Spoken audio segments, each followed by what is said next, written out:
Any budget. We're located at 120 to 124 Bayfield Road East, Bayswater North. Give us a call, 8727 7506. That's 8727 7506. T&B Window Warehouse. Don't forget the name. Part of the EAL and AW Transport Group. Number 1 in window transport. Program sponsor. EFL Saturday Game Day continues. Let's head back and go local for your footy.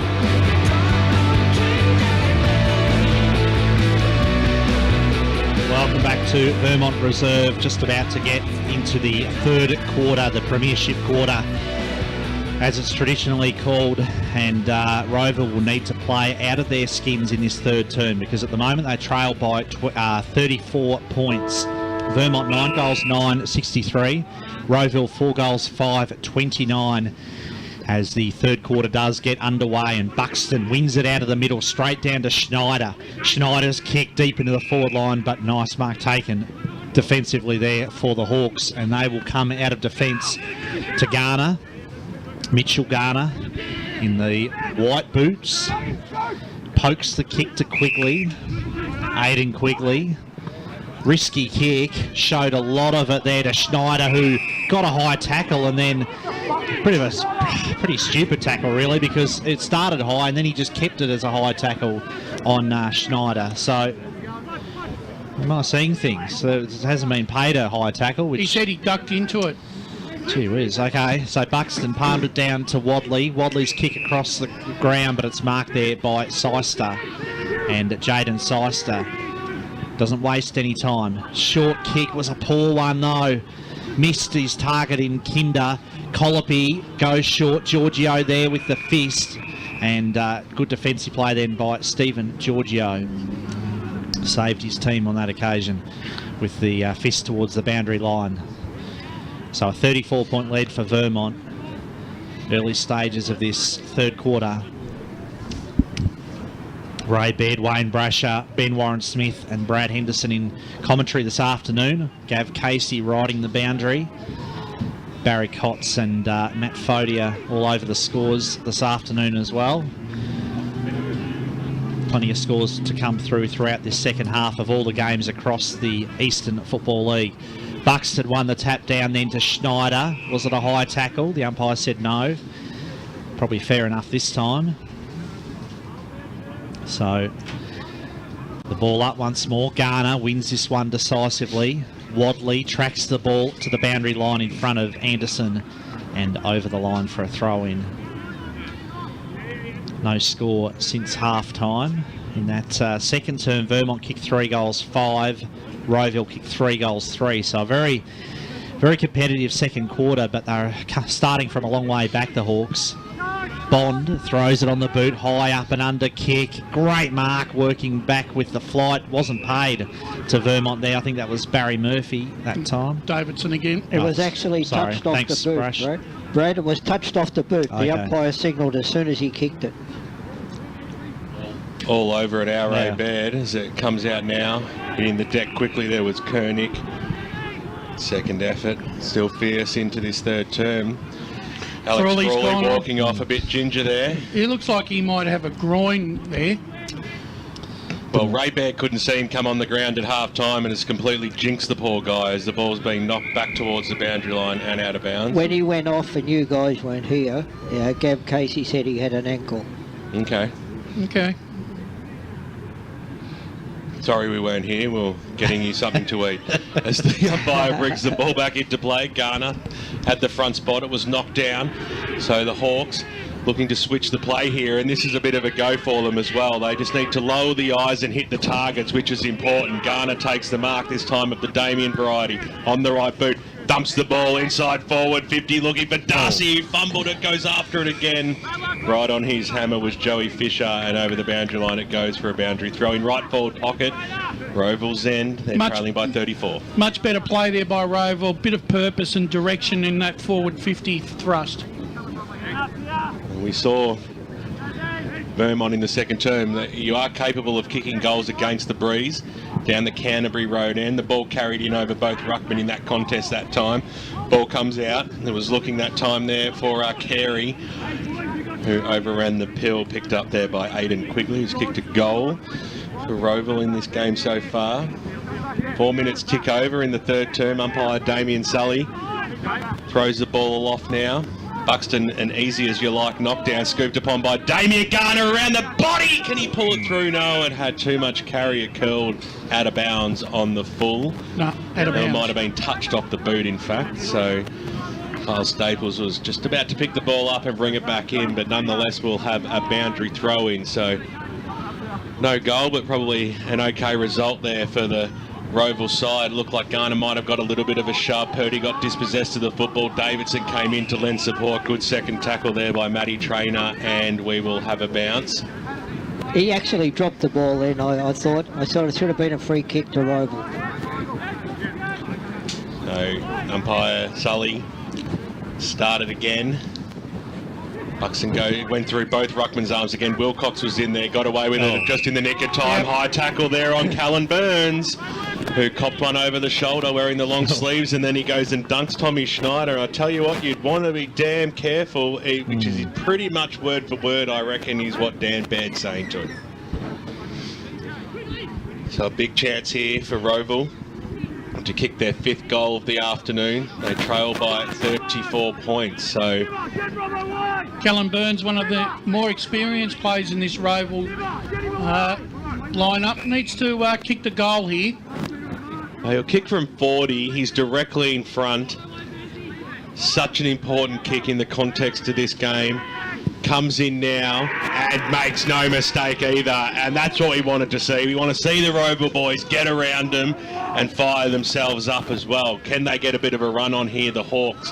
Time will tell. 6 minutes into the third term here on the Bendigo Bank scoreboard, and it is Vermont leading 9-9-63 to Rowville 5-5-35, a margin back to 28. They've kicked the last 3, Ray, Rowville, so they're just slowly... Since quarter time, as Brad pointed out, since quarter time, the scoreboard's been, fairly level. It's only that big blowout in the first quarter that Vermont's got the lead.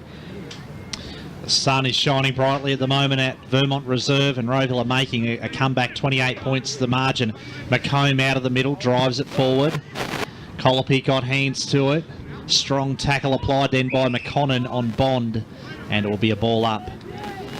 Bond's been serviceable down the back there, Brash, for the whole 2 quarters so far. Yeah, he's kept Kirby very quiet this afternoon. No small task that is as well. Eddie's quick kick. My God. And he has made something out of nothing then, Brett Eddy. He's kicked his 2nd of the day, and as soon as Rowville get a goal, Vermont always seem to have the reply for them. That just shows the class of Brett Eddy there. Absolutely made something out of nothing. Well, I wouldn't even say out of nothing. He just read the stoppage really well, roved it, got boots of ball, and just that nous to know where the big sticks are, and he just put it on his boot. Fantastic goal that was. Barry Cotts, some more scores that are happening around the eastern suburbs this afternoon. They certainly are. Division 3 and Chirnside Park and Heathmont. Heathmont 15-13, 103. Chirnside Park 1 behind 1 point. Looking for the quick reply. Quigley got dispossessed. Well done there by Purdy. Slammed it on his boot up towards the half forward line. Underneath it there was Eddie. Bounced away from him. Still alive in the forward pocket. His best. Sold a little bit of candy. Looking for McComb. Came in over the top. That was a good spoil that time there by Burns. And now Rowville with the clearing kick out towards the wing position. Purdy had the front spot. Used his body well. Played it out in front of him. And eventually the ball goes over the boundary line and out of bounds. On the 8.1 Radio Eastern this afternoon and streaming live around the globe on efl.org.au. Hope you're enjoying the broadcast at Footy EFL via Twitter. 22 great games as you go local for your football this afternoon. Umpire to bring the ball back in. Front spot by Buxton over the top. Garner got a fingertipper on it, picked up there by Quickly, who was seen over the boundary line by the hyphen Barry Murphy, and we'll have another boundary throw-in. Looks like Rod Sharpie. Thanks, BWS. Boundary throw in, as you say, Mitchell Garner. We can still hear Buxton. it if you whisper it, Brush. Buxton won the tap down. Little handball shot out by Buxton was effective. Quick kick to true centre half forward position. Eddie couldn't take the mark against Giorgio, but butted up. Hill was well wrapped up in the tackle, somehow extricated the ball. Carey there taking possession, and he was wrapped up in a tackle as well by Hall. That was well done by Kirby McConnell to keep that ball in the forward 50. Didn't let the ball run out. A lot of players around this footy. Eddie there, well wrapped up again by Giorgio, his opposite number, or his opponent for the day, of course. And so many players around the footy, it's going to be hard for someone to get it out of the area. McComb tries his best, but he's immediately tackled by Kinder. Again, going nowhere. Scores level out at Domini Reserve Park Orchards with the first goal of the third quarter. Tap one down. Not going far. High tackle on Wadley there by Koenig was unnecessary, and it's being paid the other way. I can't read him today, so Koenig's got the free kick. Ben Koenig goes very short. Just sideways then, laterally if you like, to Giorgio. Giorgio, careful kick to Hall. Ryan Hall quickly plays on, switches out to this broadcast side of the ground where Crozier attacks the footy, but as soon as he grabbed it, he was well tackled then by Colopy, and it will be a boundary throw in. One thing I've been really impressed, Ray, with it's the Vermont forward 50 have really worked hard this afternoon to keep the ball in their area to create scoring opportunities. No, you're dead right there, Brash. They've really done a terrific job. Buxton won the tap. Schneider. Buxton again goes in hard. Good strong tackle by McComb. Anderson crashed his way in. Quick kick was smothered then by McComb once again. And the ball close to the boundary line and over the line. And I tell you what, Luke McComb is just doing an absolute mountain of work around the stoppages today. Took the words right out of my mouth, Brad. At the coalface, he's been, here's a word for you, indefatigable today. That means absolutely tireless. Word of the day, toilet paper. I like it. As the umpire throws it in over the top there of Garner's head, the big man trapped it, got the handball away. It was risky, but they're off to the races. So the Hawk, a bit of space. The kick goes out towards a half-forward line where the Wilcox and Darcy race in shoes. The big man Wilcox did well to get the handball away just in the nick of time. Got it away to Carey. Sold a little bit of candy, did well. Nicely done, though, by Darcy to lay a little bit of pressure, but the mark has been taken by Sam Wadley for the Eagles. Wants to take off as well and waste no time. It was a bit an up and under kick, very close to the boundary line out there as we cross down boundary side to Gavin Casey. Some validation for the boundary rider. Fawley's done for the day with an ankle injury. Well done, Doctor. I told Dr. Larkins here. I told you guys he wasn't out there. Well, he was out there, so you were wrong. As the umpire brings it back in now, came out in the back, handball over the top, and they've got a little bit of space if they just can work out a target here. Bouncing the football there was McDonald of the Jackson variety. Over the top he goes now, Calopi on the right, but spears a pass inside forward 50 where Matty Robertson comes out and takes it on the chest. Not too sure if the distance will be a problem here. I think it might be just beyond him, but he's going back in a confident enough approach that he's going to have a ping. He'll get the distance. I reckon he'll get the distance. It's just how he judges the prevailing conditions out there. You need someone front and centre of the pack, though. Keep forgetting that the 50-metre mark out here is probably about 43. As the kick goes goalward, gets right to the line and touched and over the line. So didn't make the distance. Hashtag just saying. Barry Cott's around the grounds with the score centre. Yeah, Division 3, Ringwood 7-7-49 to Waverley Blues 3-1-19. Ferntree Gully 2-2-14 to Scoresby 3-6-24. Howards kick in, finds Staples. And Kyle Staples looking to clear here for Vermont. Goes very short with the pass to Caney. Handed it off to Carey. Lachlan Carey's long kick down the wing was a good mark by Eddie. Came at the contest full-chested, kicks to Best. Best got hands to it, couldn't quite complete the mark. And it was a lovely pass in by Eddie too, his partner in crime in Jake Best. But on that occasion, the defence was up to the task. So Garner wins the tap down. Wadley attacks the footy. Gave it to Eddie. Eddie there, good strong tackle by McDonald. And over the boundary line. Brett Eddie's, one of the things he's done today is he's not prepared to stay down and play that full forward position. He's been moving up and down the ground and trying to create pressure right around that forward 50. And it's been a great battle between him and Giorgio. I think Stephen Giorgio's done a fine job for Rowville as well. Eddie certainly looked dangerous though as McComb takes possession. Handball didn't go far. Quick kick came out of the pack. Wilcox it was, working his way back, and he was spoiled then by his own teammate in Johnson. Gee, I reckon they were What was that for? I got no idea what that was. It was a push, was it? Free kick against Rowville, against Robinson to Johnson, but yeah, not sure how the umpire picked out that one. Tim Johnson. High kick to the wing. It's all Rowville though. Clark dropped the mark. He probably should have held. Had Allen in support. Allen backpedaled with the handball to Trainer. Got it to Seister. Seister's kick lands into the path of Staples. And through Cam Howard, Vermont go forward once more. And they go up to the half-forward line. McConnon, he's running onto it. He's tricky. Dicky, he's a goal sneak. He wants one and he gets one. Well done there by Kirby McConnon. That's his first goal of the afternoon. And on the Bendigo Bank scoreboard as we cross the halfway mark of this third term, they call the Premiership quarter. The Eagles have 11 goals on the board, 11-9-75. Rowville 5-6-36. What's happening around the East, Barry Cotts? Yes, some more Division 3 scores. South Belgrave 6-1-37 to the Basin 5-6-36. And Warrandyte 4-1-25 to Baronia 2-4-16. 2-1. Gee. No special comments, clearly, so we'll just go back to the middle of the ground and umpire Dan Beard to start the game again.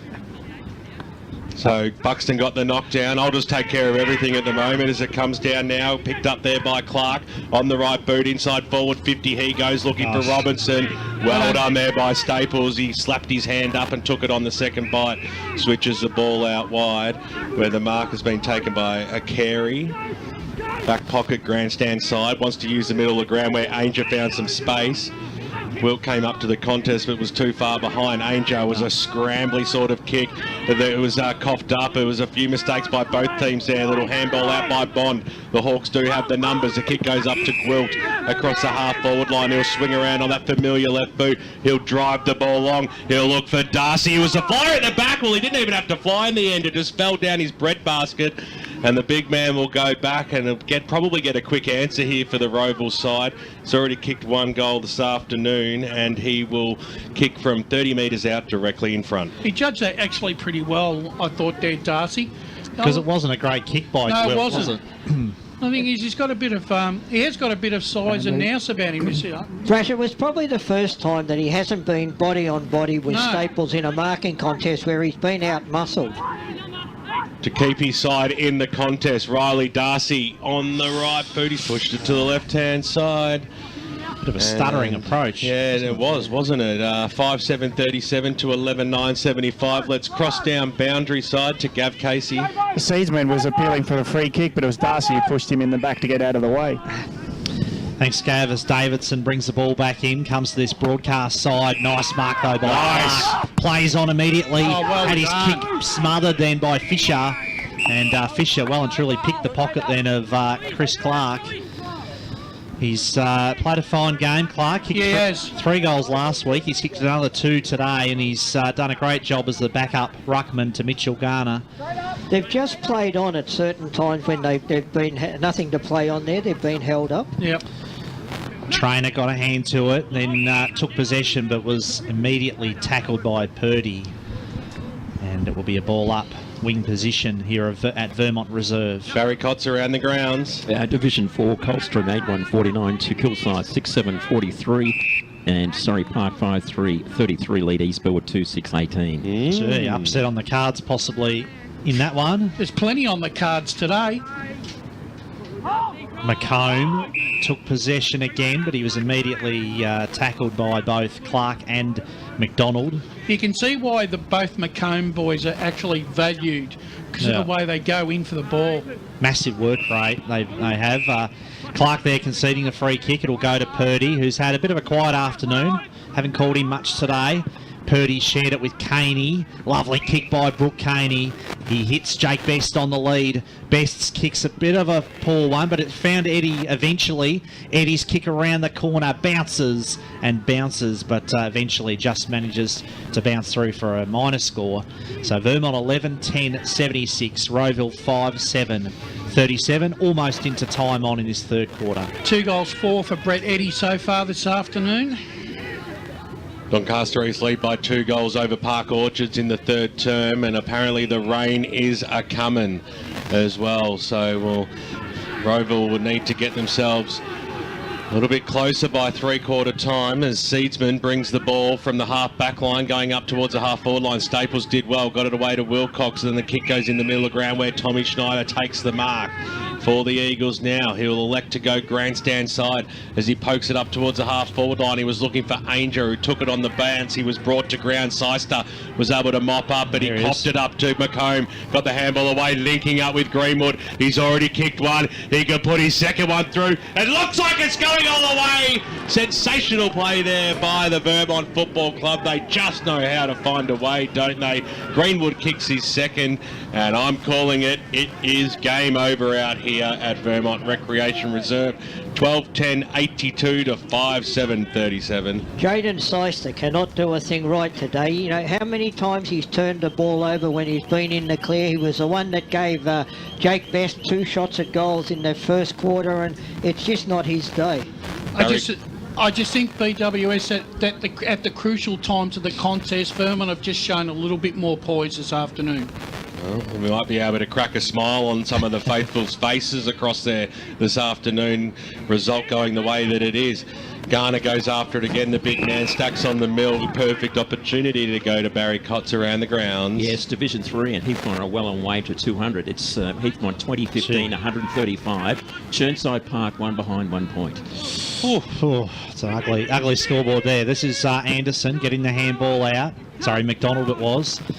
On wing positions, good tackle by Greenwood, forced the error. Caney got it out to Calopi, back to Caney. Caney runs his full measure. Neat kick, lovely pass again to Eddie. And Brett Eddy, this one would test him right on the boundary, and a fair way out distance-wise as well. Take his best kick. I like his position here because he can just like pop it out a bit to the right goalpost and let the wind do the rest. Let's see if he does that, BWS. You're a good judge if you've got it right. He has a movement. Wonderful kick for goal. As you called it, Brash, the goal umpire never moved. Split the middle then, Brett Eddy. 3 goals for the day for him. And if it wasn't over before, I think it's safe to say it is now. Tell you what, you've got to put your hand up there. That was beautiful play there by Brooke Caney. Just come back into the side today. He's 1-2. Set up that goal with a beautiful pinpoint pass to Eddy. Brooke Caney he was in the side early, had injury, but he's really proved his worth this afternoon with his run and carry off the half-back line and wing, and that's what Vermont need, these young guys running through the midfield, and that's what's creating all the pressure. We've been pretty blessed with close contests on EFL Game Day right throughout the season, and this is shaping as quite a big blowout as well as it comes out now, because Vermont don't look like they're stopping McCafferty from the stoppage. Inside forward 50, he was looking for Best.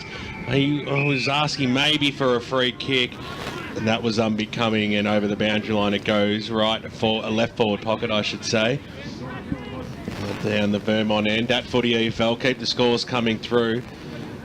Hitting time on right across the eastern suburbs. Important scores across all games. Pye throws it in. Garner had to do the rover work there and hit the deck, and we'll have another stoppage. Big score here at three-quarter time. Knox 11-11, leading East Ringwood 6-6. Wow, fantastic story for here. The Knox are potentially taking the 4 points this afternoon. Burns has the mark for the Rowville side, and they're going backwards again. Dangerous. Kick goes outside. They're just struggling to really hit targets today, aren't they? Season, he was able to trap it, got very close to his opponent, and then had to kick a skyscraper upfield. I think there's a bit of holding off the play, and there has been. Aaron Bond is a recipient. He'll look towards the middle of the ground, squeeze the pass to Koenig. had a little bit of time, and then Wadley came on the man of the mark, kicks it across the face. Here's Hall. He's able to take off, kicks a flat kick inside forward 50. Garner was the target. It bounced away from him. Buxton got it away, and now the Eagles, they can just do as they like, can't they? So from the back pocket, they'll work themselves around. Here's Greenwood, handball over the top looking for Schneider. Yeah, that was trying to be a bit too cute there. So boundary throwing right in front of us here in the Unicorn. Enjoyed the great spot today. Lee Green from LKLM Media with the best seat in the house on top of us as the ball comes in. Nicely done there by McDonald. Dumps the ball inside forward 50. He was looking for Darcy, who had the back spot there. Staples did really well, then dived on and almost copped one on the shoulder. That was well done by Cole Staples there to actually create a stoppage, because that ball could have easily bounced and gone past him. By Damien Sully. Happy with the umpiring this afternoon. Schneider dispossessed Gonski, and it'll be Matty Robinson to take the free kick. Not going to be advantage paid, and because I don't think it was a goal.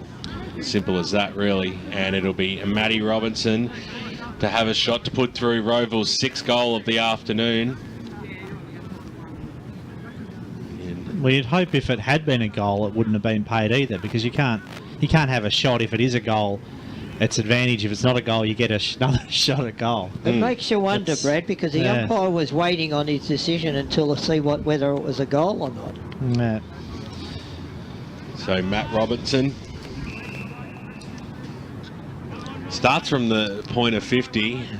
We'll have every bit of a 20-metre run up here, directly in front. Shouldn't make any mistake, and he's pushed it to the left-hand side. They've done a lot of that in this third term. The Rowville side on the Bendigo Bank scoreboard. That's his 3rd behind this afternoon, Robinson, and 2 of them should have been goals, I reckon. 38 plays, 13, 10, 88, 2 fat ladies, a 50-point margin. Barry Cott's around the grounds with the score centre. Division 2 scores: Bayswater 13 10 88 to Mitcham 7 9 51, Upper Furniture Gully 7 6 48 to 1 Turner South 5 4 34. Thanks, Baz, as Howard brings the ball back in and finds Staples. Kyle Staples has had a terrific season in defence for Vermont. Fine game again today. Good battle he's had with Darcy. Kick to the wing there. It was Clark who got a hand to it. Gav Casey got a stat. Got boot to ball. Little toe poke. Matty Scarlett style. Just on those scores that Barry's given out, it's very disappointing that we have not had any scores from Sylvan Forest Hill at all today.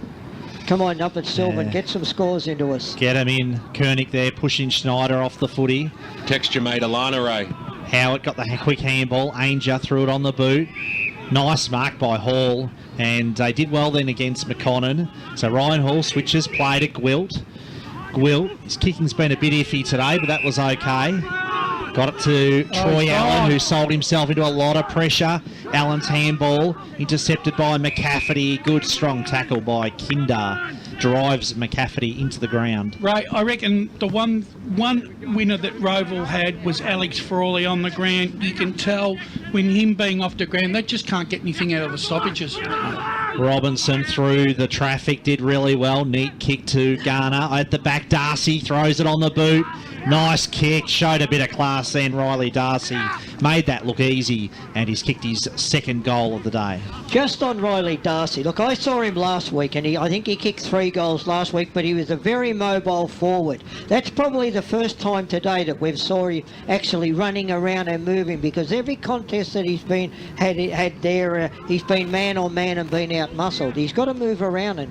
Yeah, four last week, and he was named best by Rowville in that game against Montrose. 2 goals today. I'll somewhat disagree with you there, Ray. I think he's covered a fair bit of ground today, but he has found himself in the back spot a number of those times as the ball comes out towards the wing position now. Right near, what's it, Maddie's bar? What's the bar out there, Brush? A Maz's bar. Maz. Oh, Maz, and look at them. Everyone's got a can in hand. They're having a good afternoon down there. The youngsters from the Vermont Football Club, full of voices, they always are. And encouraging the boundary umpire on the throw-in as well, which is what we like to see. Robinson, who's really lifted, especially in this term, trapped the football, hands it back to umpire Dan Beard. Buxton goes up against Garner. Comes down, slapped away from McComb. Quigley runs it over the boundary line and out of bounds. 28 and a half minutes gone. It can't be too much longer left in this game. Double the score. Vermont are of Rowville at the moment. 88 plays 44. I've all those up to date around the ground scores at 3/4 time for you. Of course, looking forward to the post-match as well with Barry Cotts. Then Ray Baird with Davis Harrigan around the grounds. Umpire comes out now. Hill got the handball away. Snap goes inside 450, looking for Clark. Well done there by Wilcox. Darcy couldn't trap it. Wilcox goes after it again. Got the handball away. Bounce wrongly away from Garner. Ball hits the deck. Will have a bounce 40 metres out from the Rowville goal line. 44-point margin. We called it. We haven't called a game over nearly for the whole season, but we've called this one earlier in the term. But can Rowville snag a couple to breathe some sort of life back into it? Wilcox brings the ball to ground and we'll have another bounce. Damien Sully quick to restart the play here. Clark got the knockdown. McComb was over it. Happy to just trap the football in that instant, and we will have a bounce on his hammer, Benny Koenig. The siren sounds to announce 3/4 time, Brad. Does indeed. 3/4 time here at Vermont Reserve, and Vermont are well and truly in the box seat. 13 goals, 10-88. Rowville 6 goals, 8-44. So all nice and symmetrical with the scoreboard, 88-44, and it's a 44-point lead for Vermont. Jake Best has kicked 3 goals today, as has Brett Eddy. 2 goals to Jordan Colopy and Alex Greenwood, while for Rowville, Chris Clark and Riley Darcy have each kicked 2 goals for the day. Hope you're enjoying the broadcast on 98.1 Radio Eastern and streaming live around the globe, EFL.org.au. Get the scores coming in, please, if you're out there in EFL land at Footy EFL. Barry Cotts and Matt Fodia, they're taking care of around the grounds this afternoon, and social media will keep everybody up to date for the next 2 hours as we wrap up what is a very important round of Eastern Football League football. Stay tuned. We'll be right back.